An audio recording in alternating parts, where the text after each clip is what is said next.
ना नहीं कोई अवसर है। साथ तुम्हारे खड़ी हैं सेनाएं लाखों और करोड़ों की। चाहो भी तो कर ना पाओ गिनती हाथी घोड़ों की। मुझसे तो लड़ती गुरुवर सेनाएं दो बहुत बड़ी, एक खड़ी जो विरुद्ध में और एक जो मेरे साथ खड़ी। समझ नहीं आता ये बिल्कुल कि किसका बाण लगेगा मुझको। मरूंगा उस शत्रु के हाथों या अपना कोई ठगेगा मुझको। मैं वीर हूं, युद्ध कर सकता हूं बिना किसी सहयोग के भी, पर उनसे कैसे लड़ूं? उनसे कैसे लड़ूं जो साथ में नहीं है, साथ में होते भी। गुरुदेव, निष्ठा का जो पाठ पढ़ाया था आपने बचपन में, पाठ उसी निष्ठा को लिए घूमता हूं निज मन में कि जिस ध्वज के नीचे योद्धा खड़ा हो उसकी विजय करे, शत्रु फिर निज पुत्र भी हो वार सदा वो अजय करे। और आपकी निष्ठा पर न जाने क्यों संदेह सा हो जाता है। दुशासन, बाण इनका एक भी लक्ष्य को भेद नहीं पाता। सोच समझ कर बात करो दुर्योधन। क्षमा गुरुदेव, लेकिन मैं इसलिए ऐसा कह रहा हूं क्योंकि वहां युद्ध चल रहा है 2 दिन से इनकी छाया के भीतर, और अब भी वो पांचों बैठे हैं जैसे अमृत पीकर। निष्ठा का जो पाठ पढ़ाया था यदि वही मन में रखते तो इस परशुराम के शिष्य के आगे ऐसे प्रश्न नहीं करते। हम गुरु हैं, साधु हैं, वायु की भांति विचरण करते हैं। एक निष्ठा ही है दुर्योधन जिसके चलते हम ऐसे रण करते हैं। ना राज्य चाहिए और ना ही संपत्ति पाने का मन रखते हैं। एक निष्ठा ही है जिसके चलते हम ऐसे रण करते हैं। दंभ लोभ इच्छाओं का अंत हम रुचि से करते हैं। एक निष्ठा ही है दुर्योधन जिसके चलते हम ऐसे रण करते हैं। गुरुदेव, प्रमाण चाहिए निष्ठा का। बहुत हो गया ये निष्ठा ज्ञान। अब समय आ गया जब चाहिए मुझको आपसे कुछ परिणाम। परिणाम? कृपाचार्य, परिणाम? प्रबंध करो कुछ ऐसा कि कल पास न हो अर्जुन का रथ। इतना दूर हो धर्मराज से जितना धरती से नभ। कल इस युद्ध को समाप्त कर देंगे, उनका राजा बंदी होगा। किंतु कैसे? कल ऐसा व्यूह रचेंगे इसका उत्तर कहीं नहीं होगा। कल छिन्न भिन्न हो जाएगा पांडव दल का सैन्य समूह। अतिरिक्त कृष्ण और अर्जुन के है कौन जो तोड़े चक्रव्यूह?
लौटा नहीं।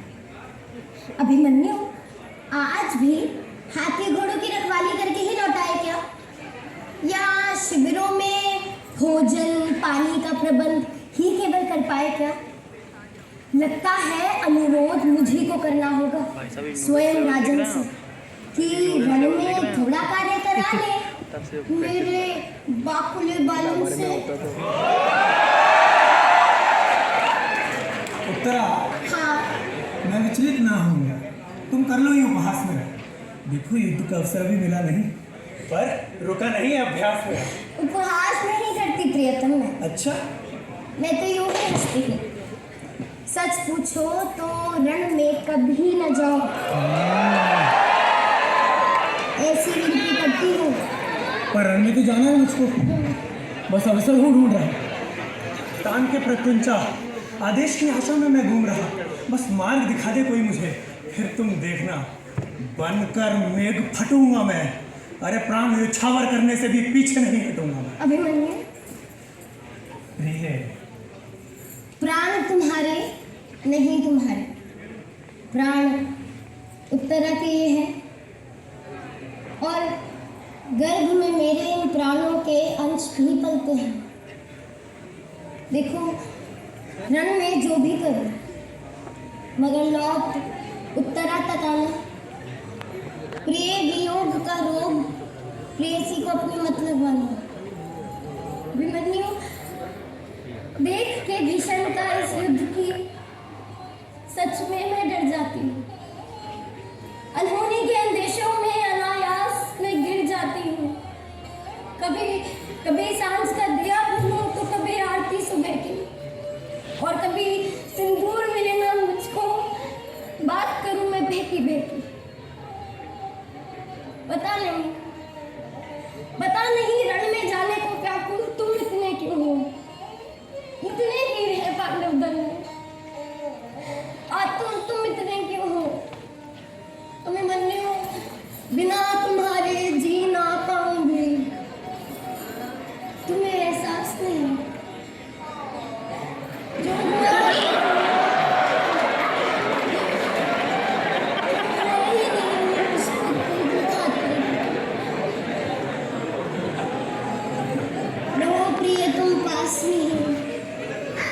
अभिमन्यु, रहो तुम मेरे पास ही।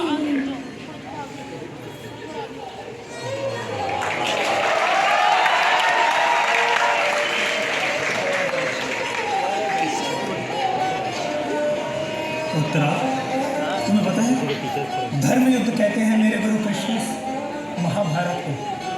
प्रिय, ये रण तो सभी का है, फिर वो कोई वृद्ध हो या वो बालक हो। ये एक महायज्ञ है और इसमें आहुति सबको देनी है। अपने अपने हिस्से की हानि भी तो हम दोनों को लेनी है। ये मेरे पूरे पांडव कुल ने कष्ट सहे हैं बस जीवन भर, और उन 100 भ्राताओं ने कई 100 अपराध किए हैं एक कर। अरे क्यों तो मेरे पिताश्री ही प्रतिशोध लेने में सक्षम है, पर फिर मामाश्री से सारथी उनके जो पुरुषों में पुरुषोत्तम है। लेकिन मुझको भी तो बेटा होने का कर्तव्य निभाना है, और रक्त से अपने खड्ग का अभिषेक कराना है।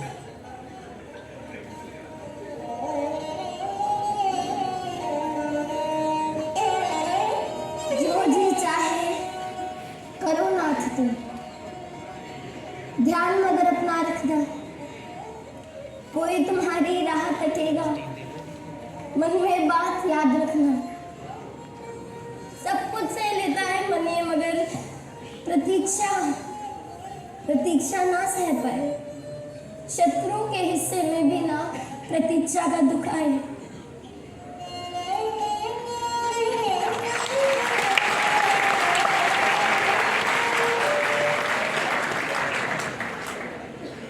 शत्रु के हिस्से में तो बस विनाश अब आएगा। अभिमन्यु जब रण करने को रणभूमि में जाएगा।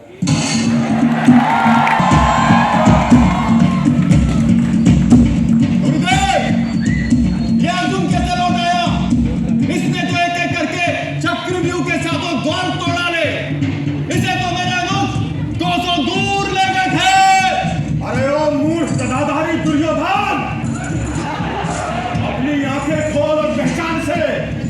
ये अर्जुन नहीं, ये उसका बेटा है, ये अर्जुन का बेटा है।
हस्तिनापुर की दीवारें फिर पूरी दिखी बाणों की शैया पड़ा पड़ा बस प्रहरों को गिनता। दूर कहीं से कुरुक्षेत्र की आवाजें सुनता। भूत, भविष्य, वर्तमान के सब हिसाब कर डाले और कुरेदे घाव पुराने कुछ ये बाण निकाले।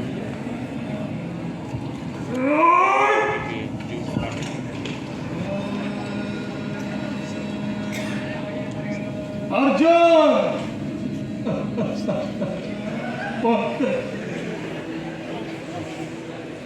अर्जुन ने भी बिन गिनती के मुझ पे बाण चलाए और इन्हें देख देख मेरा मन हर्षित हो जाए। सबने बाणों से पीड़ा ली, मैंने सुख पाया। कुरुक्षेत्र का पाप मेरे हिस्से भी तो आया। रोज रात को आते हैं दोनों दल बारी बारी। सुन लेता हूं दोनों की ही खिच पिच मारा।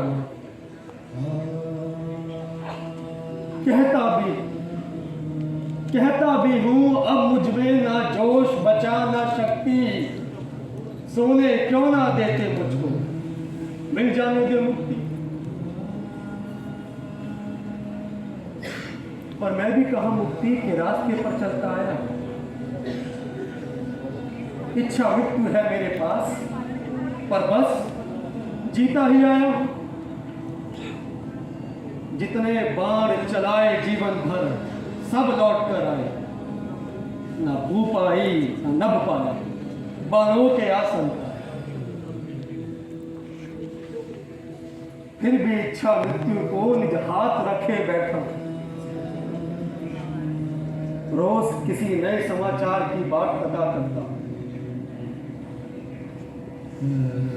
लगता है आज फिर धर्मराज का रथ आता दिखता है। देखे यार विधाता कैसा दृश्य नया लिखता है।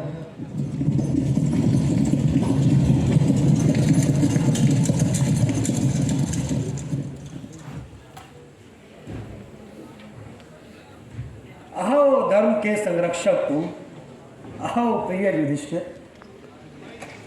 थोड़ा विश्राम करो और कहो कुशल मंगल। फिर हे पितामह, मैं ही आया हूं। कैसे आपने जाना? क्या मेरे बुरे भाग्य ने सूचित कर दिया मेरा आना? बुरा भाग्य बुरा भाग्य कब सूचित करता है कि वो आया है? सबने उसके आने के पश्चात ही तो उसे पाया है। फिर तुम कहो, महाभारत से ज्यादा दुर्भाग्य क्या होगा? किसने इससे पहले ऐसे युद्ध का सोचा होगा? ऐसे है जैसे सृष्टि की शक्ति दो टुकड़ों में बंटकर मिट्टी में मिल जाएगी, आपस में ही लड़ मर कटकर। पर ऐसी चर्चाएं तो हम पहले भी करते आए हैं। तुम कहो, आज रणभूमि में किसने प्राण गंवाए हैं? गांधारी के बेटों की गिनती क्या आज भी कर जितनी है? तेरे सब भाई कैसे हैं? सेना की गिनती कितनी?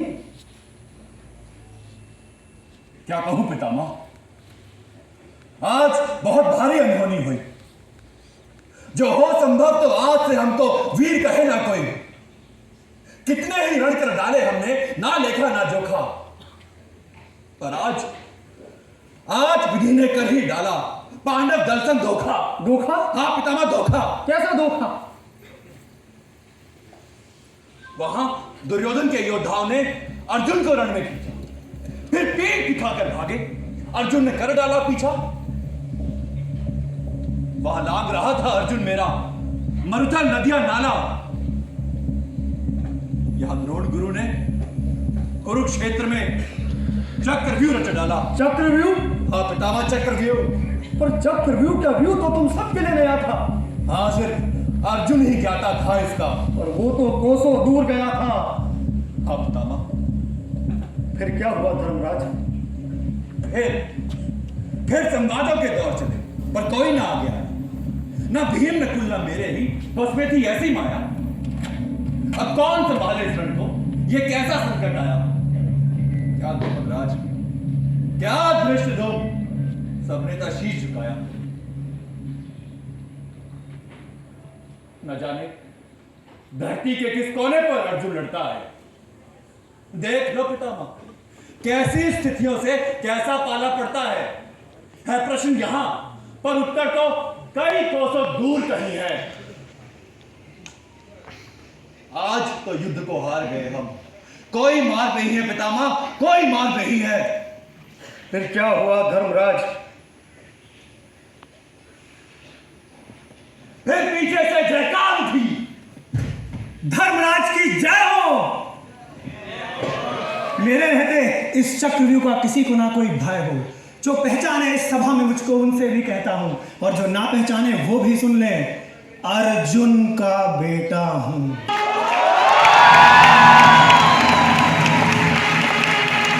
जो ना पहचाने वो भी सुन ले, अर्जुन का बेटा हूं। मां के पेट में चक्रव्यूह का भेदन ज्ञान सुना था, जब पिताश्री ने चावल के दानों से व्यू बुना था। फिर मां को बतलाया था मेरी भीतर जाने का सब जौहर, और कान लगाकर सुनता था मैं मात गर्भ के भीतर। जब बचपन में सब साथी कंचों से खेला करते थे, तब मेरे मन में ना चक्रव्यूह के द्वार खुला करते थे। हे तात आप बस 4 रथी और 4 महारथी दे दें, फिर देखें कैसे इस चक्रव्यूह को कुछ क्षण में हम भेदें। हाँ, पर ध्यान रहे जब वापस आने की रणनीति आई और पिताश्री ने माता को बाहर की राह बताई, तब मेरी भोली माता को निगराने आकर घेरा, और आधा ही हो पाया उस दिन व्यूह ज्ञान हो मेरा। अब तोड़ के 7 दरवाजे मैं अंदर को ले जाऊंगा, और फिर भीतर जाकर खुद ही मैं बाहर का मार्ग बनाऊंगा। पितामह, तब भीम ने राह दिखाई। बालक, हम तेरे पीछे आएंगे। व्यू के द्वार खुले तो उनके बीच में डट जाएंगे। हम सारी पांडव सेना ले तेरे संग युद्ध करेंगे, उस अहंकार को तोड़ेंगे, उस व्यू को ध्वस्त करेंगे। यही तो गलती कर दी तुमने भीम, तुम अंदर जा ही नहीं सकते थे। फिर क्या हुआ धर्मराज? मैंने समझाया भीम को पितामह कि हे भीम, सही ये बात कटे। ये 16 साल का बालक है, और अगर अर्जुन नहीं यहां पर तो ही इसका बालक। हम सबके रहते ये कैसे इस चक्रव्यूह में जाए? धिक्कार हमें होगा जो इस पर जरा आंच भी आए। हे तात कहना बात ये बोला वो आहत होकर। माना कि मैं एक बालक हूं, पर आया हूं मैं निश्चित होकर। जो काम किया जाना था सर्वश्रेष्ठ अर्जुन के द्वारा, अब जाएगा अर्जुन का बेटा और काम करेगा सारा। ताजश्री, इसमें तो कोई नई बात नहीं, ये तो होता आया है। इसमें तो कोई नई बात नहीं, ये तो होता आया है। जो काम पिता ना कर पाया, बेटा करके आया। बात करूंगा सुनेगा, बस आप युद्ध का शंख बजाओ। मैं आगे चलता हूं और आप सब लोग मेरे पीछे आओ। मैं आगे चलता हूं और सब मेरे पीछे आओ। ठीक है बेटा, तो चल आगे, हम पीछे से आएंगे। तेरे ताऊ चाचा अपनी जान लगा जाएंगे, पर तुझ पर आंच नहीं आएगी। ऐसा यत्न हमारा। तेरी रक्षा आज करेगा पांडव कुल ये सारा। जाओ पुत्र। फिर उसके सारथी ने उठकर निज स्वामी से कहा, प्रभु ये कैसा दुर्लभ कार्य लिया है? चक्रव्यूह है वहां प्रभु, वहां शिष्य है 2 गुरु परशुराम के। कौन? आचार्य द्रोण, महारथी कर्ण। और कौन? और एक गदाधारी यम है, दुशासन सा दानव, एक नाश्वत्थामा ही कम है। फिर चक्रव्यूह सा व्यू है स्वामी, हर क्षण वृत्त में घूमेगा। एक क्षण एक पे वार करोगे, अगले क्षण दूजा होगा। द्वार मिलेगा ना भीतर का, व्यू निरंतर फैलेगा। हर स्तर पर स्वामी, हर स्तर पर एक महावीर होगा, कठिन परीक्षा जो लेगा, जो जैसे तैसे करके भीतर का रास्ता मिल भी जाए। है घोर अनिश्चितता, है घोर अनिश्चितता कि अगले स्तर पर सामने क्या है। हर स्तर पर संरचना वृत्त की घनी सी होती जाएगी। द्वार मिलेगा ना आगे का, शक्ति घटती जाएगी। मैं मान भी लूं आप व्यू के अंतिम स्तर तक जाओगे, पर तत्पश्चात हे अर्जुन सुत, आप बाहर कैसे आओगे? 16 मात्र 16 वर्ष आयु स्वामी, आप अभी बालक ही है। ये रण महाभारत का रण है, महाभारत का। कोई क्रीड़ा नहीं है प्रिय प्रभु, कोई क्रीड़ा नहीं है प्रिय प्रभु। इतना ज्ञान मिला नहीं होगा किसी वीर को एक सारथी से। तुमको युद्ध में रथ चालन की आज्ञा दे दी है किसने? तुम तो अपने घोड़े लेकर निज घर को प्रस्थान करो, वहां खेत में जाकर हल जोतो और खाओ पियो आराम करो। स्वामी नहीं, वहां तो ना बाण चलेंगे और ना ही एक चक्रव्यूह सा व्यू होगा। सुख और शांति से रहना है। क्यों? न मृत्यु का ही भय होगा। ऐसे चक्र पदम व्यूहों को जिनसे सब यूं ही डरते हैं, हम जैसे बालक क्रीड़ा में रोज ही तोड़ा करते हैं।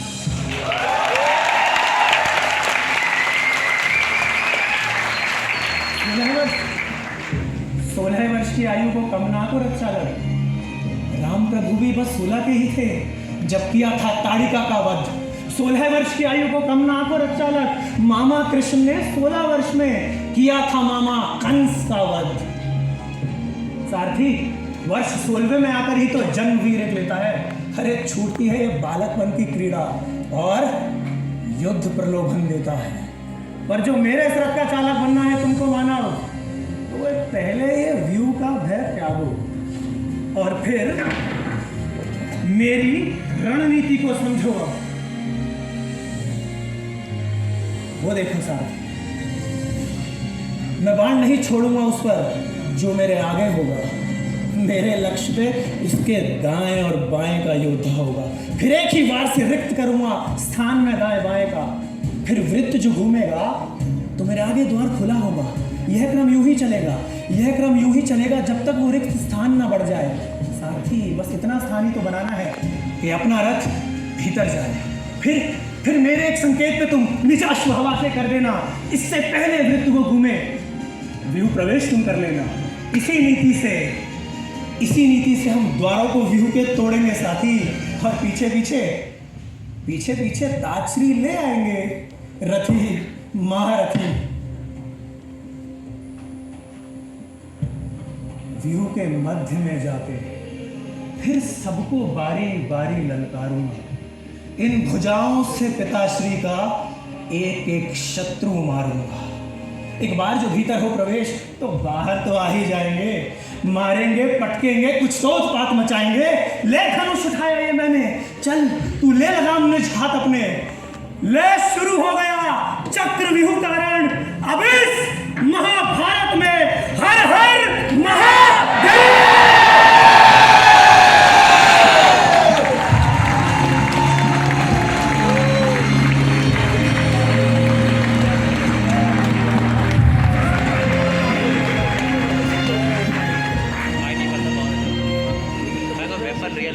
फिर वो गर्जा जैसे शेर दहाड़ा वन में, और हवा हो गया धूल उड़ाता, और जल दो ही क्षण में बस धूल दिखी। हड़कंप सुना, हम भागे पीछे पीछे। वो चक्रव्यूह में घुसा चला गया प्रत्यंचा को खींचे। जिनके आगे शून्य खड़ी है सब धरती की सेना है। ऐसे 7 परम वीरों पर इसने बाण चलाए। जैसे मध्य भेड़ियों के एक सिंह खड़ा होता है, एकाकी होता है, फिर भी वही खड़ा होता है। देखने वाले बतलाते हैं जब मन्यु गुर्राया था उन 7 भेड़ियों के भीतर का भय भी थर्राया था। जब तक प्रत्यंचा पर वो कोई बाण चढ़ा पाते थे, उससे पहले प्रत्यंचा को कटा हुआ पाते थे। फिर एक ही क्षण में 7 अस्त्र उस पर फेंके जाते थे और दूसरे ही क्षण सातों अपना उत्तर भी पाते थे। हर कोई सोचे ये तो बस मुझको ही बांध रहा है, फिर कैसे बाकी के इन 6 वीरों को साध रहा है। तब जाकर द्रोण गुरु ने उसको रथवंचित कर डाला था। शेष सभी ने वृत्त बनाकर एक घेरा सा डाला था।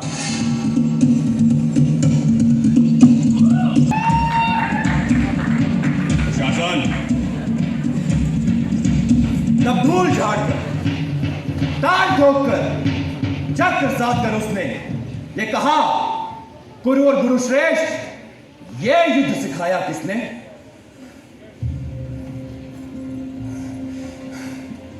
मैं अश्वहीन और शस्त्रहीन एकाकी मध्य खड़ा हूं। आयु भी मेरी ज्ञात है सबको, हुआ कितना अभी बड़ा हूं। पर आप सभी हैं महाभट्ट और शस्त्र सुसज्जित सारे। क्या सही है? मैं पूछता हूं, क्या सही है कि 7 लड़ाके मिलकर एक बालक को मारे? कोई ये ना सोचे कि पार्थ पुत्र मृत्यु से घबराया है। युद्ध के निश्चय से ही मैंने ये शस्त्र उठाया है। पर एक दिवस जब युद्ध अपने अंत को पा जाएगा और कुरुक्षेत्र का महाभारत इतिहास लिखा जाएगा, तब आप सभी की निंदा होगी। वो भी मेरे कारण। सारे कुल पर दाग लगेगा।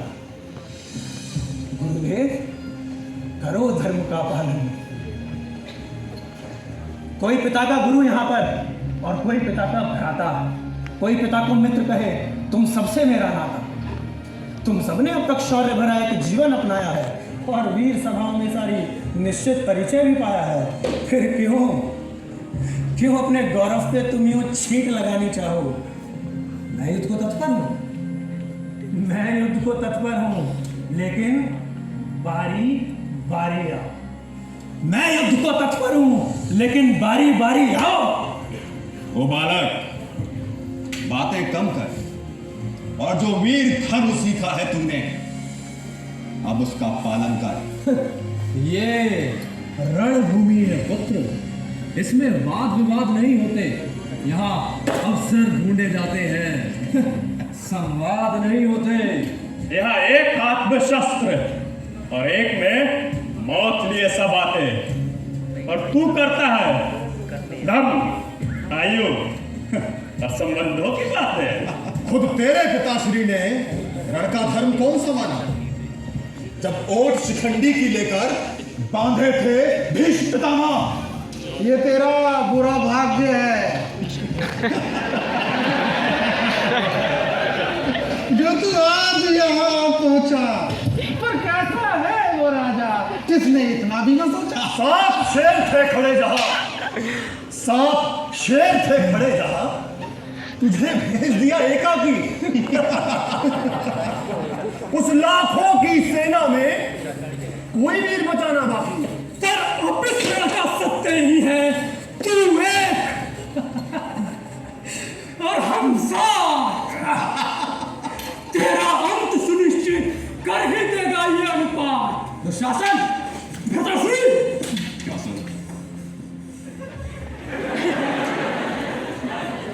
पर ध्यान रहे अभिमन्यु, तू है अर्जुन का बेटा। ऐसे लड़ना जैसे लड़ता खुद अर्जुन जो यहाँ होता। हम 7 रहे, 70 रहे, या रहे हम 7000।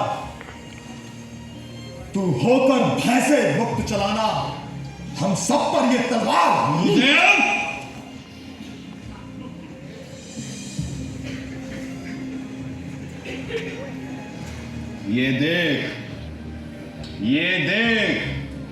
ये देख गदा और खड़ग लिए हम सारे ही आते हैं। हम भी देखें केशव शिष्यों को क्या क्या सिखलाते हैं। है यही बात तो आओ साथ। और ये पहला वार संभालो। अरे किस धातु के हैं खिलौने तुम्हारे, मुझे आज बतला दो।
चक्रव्यूह मेरे नाम बालक।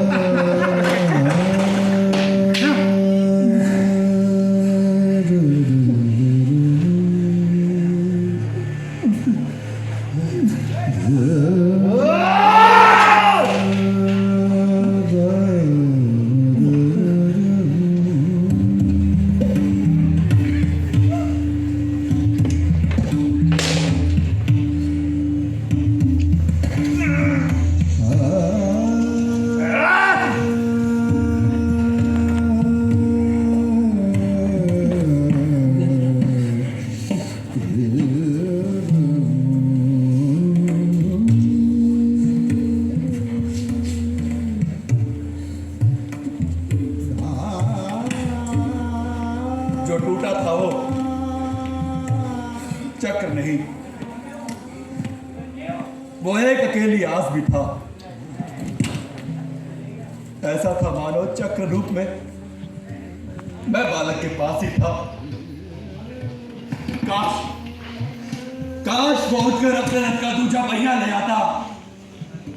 काश स्वयं में अपने रथ का पहिया उसको दे आता। मन्ना!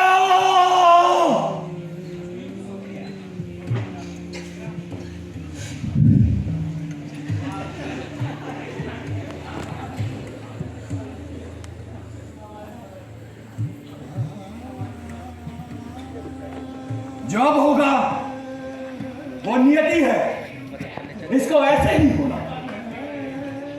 जयद्रथ ने जो वर मांगा था वो दिवस आज ही होना था। हम चारों भ्राताओं पर वो एक अकेला था भारी, हम उसको लाभ नहीं पाए। सब लगा चुके शक्ति सारी।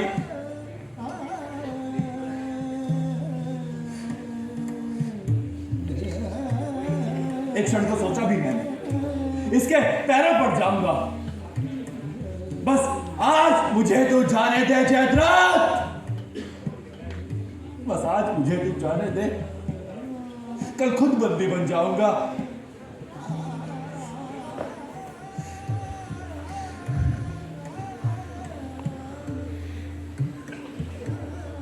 पर युद्ध प्रदर्शन मंदिर का जो ना देखा होता शायद, तो जयद्रथ के ही चरणों में मैं आज पड़ा होता शायद। भिक्षा में मांगी रक्षा को यह वीर नहीं स्वीकारेगा। यह अर्जुन का बेटा है, यह मर जाएगा या मारेगा।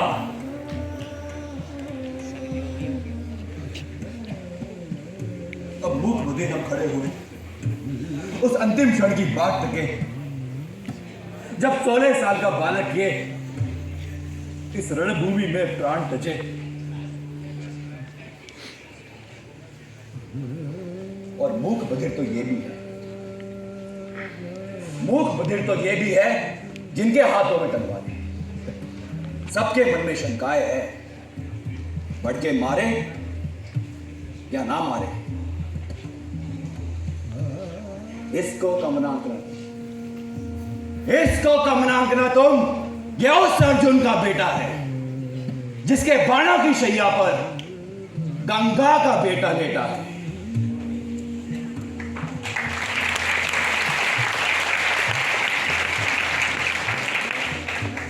अपने रक्त की अंतिम बूंद को भी ये बालक यही बहा कर जाएगा। ये अर्जुन का बेटा है, ये मारेगा या मर जाएगा।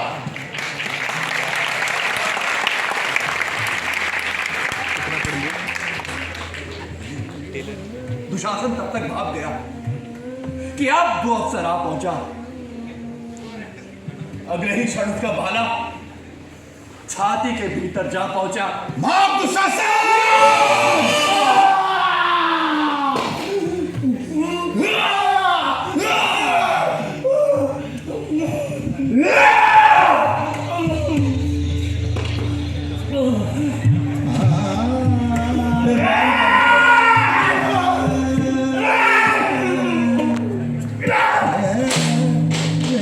फिर बारी बारी कर सबने मन्नू के धड़ को भेद दिया।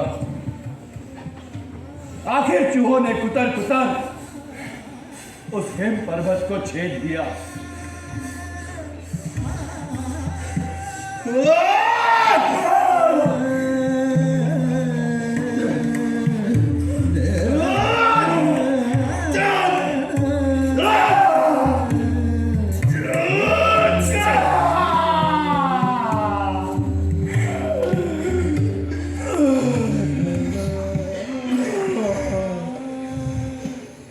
पर उसके मुखमंडल पर था पीड़ा का कोई भाव नहीं।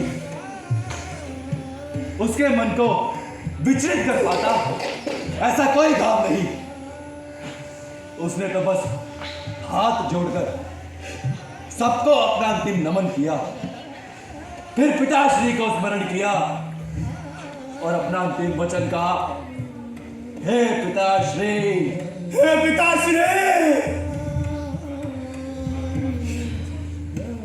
हे पिताश्री, हे पिताश्री, कल स्वयं आप जब रणभूमि में आएंगे तो मेरे रक्त के गारे ही अंतिम प्रमाण रह जाएंगे। जब आप यहाँ से गुजरेंगे तो बस 2 क्षण को ही रुकेंगे, बस 2 क्षण। ये गारे कुछ बतलाएंगे, इनकी बातें भी सुन जाना। ये बतलाएंगे पुत्र आपका रणभूमि में खड़ा रहा, शत्रु की गिनती जो भी हो, ये हिम पर्वत से अड़ा रहा। मृत्यु के अंतिम क्षण तक भी इसने ऐसा युद्ध किया।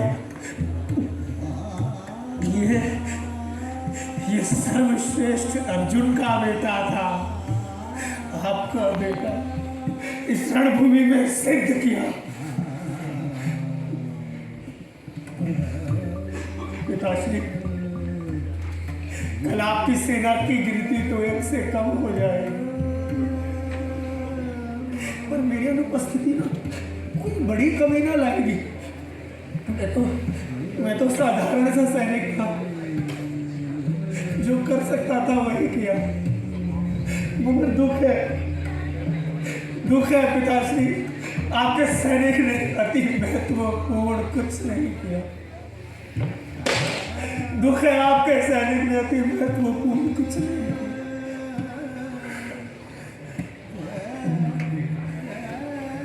मामा श्री, आशा है आपका प्रिय पात्र अभी मैं हूँ। वो मेरे निर्देशक, आशा है उपकरण आपका कुछ काम में आया है केशव, कुछ काम में आया है केशव।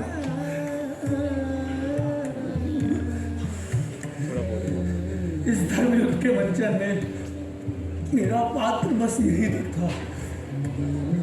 स्वीकार करें अंतिम प्रणाम और अपने चलने की आज्ञा। स्वीकार करें अंतिम प्रणाम और अपने चलने की आज्ञा।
इस अधर्म के दलदल में अब मेरा धर्म क्या होगा? आज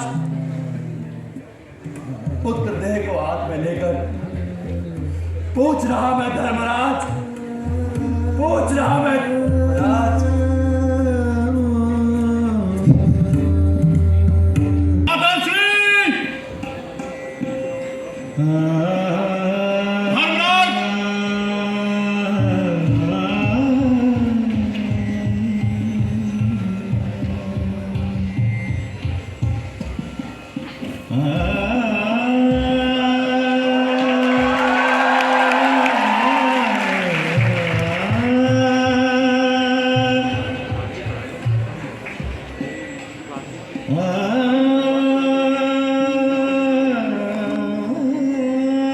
बतलाओ मुझको, अभिमन्यु कहाँ गया है धर्मराज?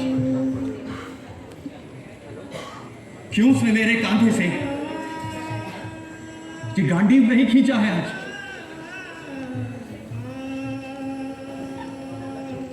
वो तो 7 कोस से सुन लेता था मेरे रथ का शोर। और देखो आज नहीं दिखता वो मुझको, किसी दिशा और किसी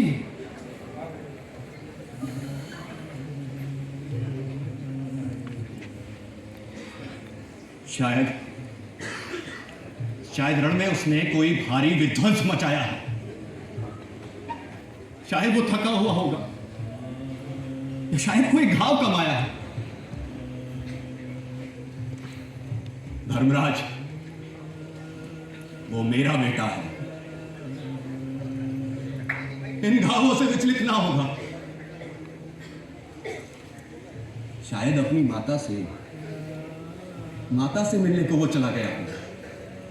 हाँ,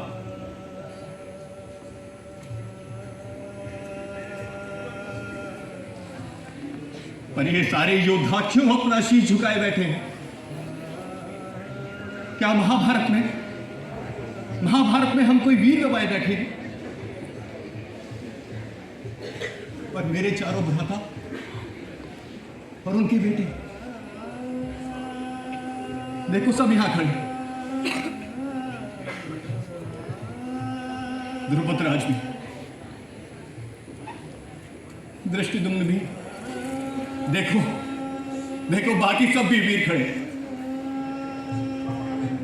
सब अपने स्थान पर बैठे हैं, किसी महाशोक में लिप्त हुए।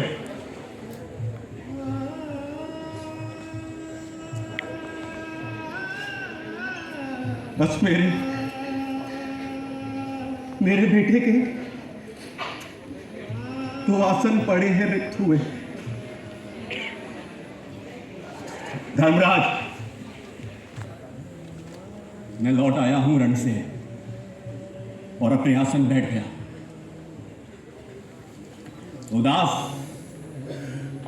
उदास जरा तू जाकर मेरे मन्यु को भी बुलवा लो।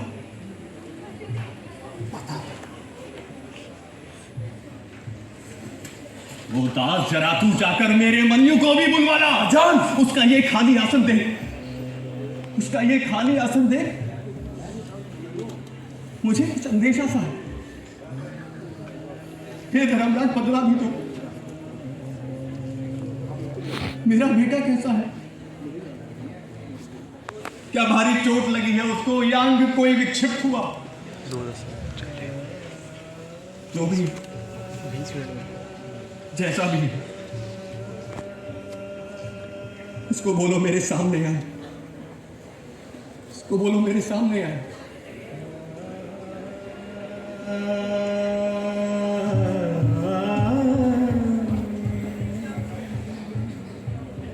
मेरी तो छाती फटती है, कैसे मैं साहस ढूंढूं अब। हे मधुसूदन, अब आप कहे अर्जुन को क्या उत्तर दूं अब? धर्मराज, कब तक प्रश्नों से भागोगे? हाँ? यूं छिप पाओगे? प्रश्नों में तो घिरा हुआ खुद को सदैव ही पाओगे। है उचित यही कि उत्तर को प्रश्न से पहले ही कह दो। जिसको जिसका देना है उसको उसका उत्तर अब दे दो। मुझको तो साफ साफ दिखाई देता है कि प्रश्न यहां कुछ और भी हैं। मन्यु की सुध पूछने वाले यहां और भी हैं।